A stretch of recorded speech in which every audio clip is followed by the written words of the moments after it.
আজ international women's ডের সাথে সাথে আমার বাবার জন্মদিনও।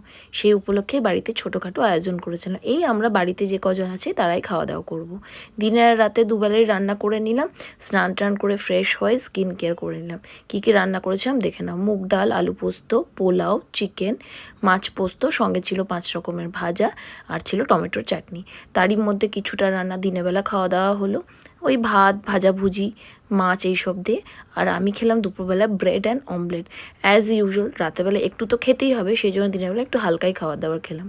রাত্রেবেলা বাবা কেকটা কাটলো, সবাই মিলে ছিলাম বাবার সাথে। ইউভিও ছিল, বাবাকে কেক কাটিং করিয়ে নিয়ে বাবা সবাইকে কেক খাওয়ালো, আমরাও সবাই কেক খেলাম। তারপর বসে পড়লাম খেতে। তার আগে অবশ্য ওদের সবাইকে খেতে দিলাম, সবাইকে সার্ভ করলাম খাবারগুলো এবং প্রত্যেকে বলল রান্নাটা খুব সুন্দর হয়েছে। আমিও খেলাম, আমারও নিজের রান্না খেতে বেশ ভালোই লাগলো। রাতে স্কিন কেয়ার করলাম এই গ্লো মাস্ক লাগিয়ে, আর তোমাদের জানালাম গুড নাইট।